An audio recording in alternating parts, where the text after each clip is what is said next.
Hello everyone and welcome to The Vortex, where lies and falsehoods are trapped and exposed. I'm Michael Voris. When Giuseppe Sarto was named as a bishop in 1884, his grandmother was ecstatic. She immediately set about planning a party, but Father Sarto lovingly sat her down and said it was no cause for a party. Looking straight at her, he said, "Nana, do you not realize that if I don't do my job as a bishop, I go to hell?" Father Sarto was in fact consecrated a bishop and later became Pope St. Pius X. It's a deep reflection to meditate on his words that a bishop who fails to do his job will be damned. Notice his reflection was not that a bishop who actively does bad things will be damned, although he would certainly have agreed with that as well, but that a bishop who fails to do what he should is bound for eternity as a slave of Satan. Just as there are gradations in heaven, some are holier than others, so too in hell. Others are more damned, so to speak, than others in their degree of punishment. All humans, without exception, are the object of the most vile hatred of the demons. It was, after all, their envy against us before we were even created that brought about their fall from the celestial realm.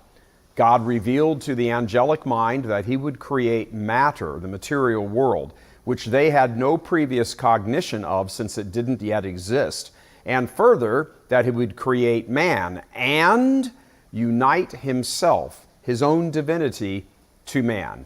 And since he would accomplish this without any loss of his divinity, they would worship him as the God-man. That was too much for Lucifer and his cohort, and they rebelled, and well, you know the rest. Thank you, St. Michael. So, the demons have a hatred for humans that no person can even come close to imagining. Using that information, let's now look to the reality of hell. And yes, Bishop Barron, there are humans in hell. God tells us that. When a human being is damned, he is immediately seized upon by the demons. Since the damned being is made in the image and likeness of God, regardless of how obscured that now is, and will forever remain, it is still and forever true. The poor soul in front of them is theirs forever to torture.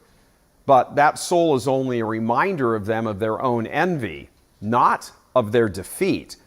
A soul that is damned that has been baptized in life, that soul has the mark of their defeat forever indelibly impressed upon his soul. The cross, even in this damned soul, still presents to them as a sign of defeat. It serves as an everlasting reminder that they lost.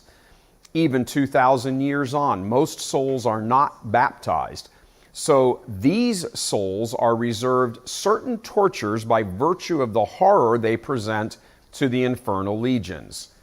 Now consider the case of the soul of a damned priest. Not only does this wretched creature have the cross emblazoned on itself, it also has the mark of the priesthood of Jesus Christ. This soul was consecrated to the service of extending the salvific work of Christ, carrying the victory of the cross over hell throughout time. His entire purpose, his reason for existence, was to be used to forgive sins and call down Christ himself from heaven to feed his flock. Each time the demons behold this soul, they become enraged and recall that this soul delivered countless other souls out of their grasp with deathbed anointings, millions and millions of sins being forgiven, countless holy communions being administered. Since the evil state of the soul of a damned priest has no effect on the grace passing through him, his personal evil was never an obstacle to God in ministering to his people. But the performance of his duties, done even when he himself was darkened by great evil, that did not save him from eternal death and the particular wrath of the demonic hatred in whose grasp he is now forever committed. It is part of the divine mystery that God uses even evil to accomplish his will and good, underscoring that he is always in control, that nothing has the power to overcome the desires of the divine heart. Just as the fallen angels themselves were called to everlasting service of the divine and yet rejected it, so too the damned priest was called to that everlasting service and yet now suffers a similar fate as those fallen angels, with one defining difference. In hell, he is now their slave, tortured with an intensity that the other souls in hell can only recoil from in terror, even as they themselves experience their own agonies. St. Teresa of Avila, in her private revelations, was shown the pits of hell and the human souls there being ripped to shreds by the demons. She recounted that she could easily distinguish the souls of those who had been priests in this life because, unlike the other souls, their hands were burning in unspeakable agony as the fires of hell ignited their palms, which had been anointed with the oil at their ordinations. Those hands, anointed to be raised in blessing, in forgiveness from God, to hold the body and blood of their high priest, were now transformed into ghastly tortures, owing to their sins and damnation for having rejected the sacredness of their office. Could there be a more hideous sight in all creation than a priest in hell? Well, actually, yes. The most tortured, reviled, agonized, revolting sight in all of creation is the soul of a bishop in hell, a successor of the apostles. If the demons reserve special tortures for the souls of damned priests, we can only imagine that it is Satan himself who unleashes the most unspeakable horrors on these men, men whose sacred office not only blessed, forgave, and called down Christ from heaven, but created those priests to carry on the work of redemption. Recall at the Last Supper, in his rage and fury, Satan himself approached Christ and demanded the apostles so that he could sift them like wheat. The soul of a bishop in his office is the most conformed to Christ, possesses the fullness of the priesthood of Jesus Christ. It is this office that ensures the work of the church. Its mission to save souls continues throughout time and history. In the spiritual battle, Satan correctly views these men as the generals on the other side. And the truly astounding truth here on earth is that Satan has more regard for the office of bishop than the bishops themselves possess. He reserves an intensity of hatred for these souls once they come into his everlasting grasp that he unleashes on them forever. They were the leaders, the successors of the very apostles who were the foundation of the church, established by his enemy that has defeated him. There are no words to describe what awaits the soul of a damned bishop. And we know from the writings of great saints and fathers of the church that there are many bishops in hell.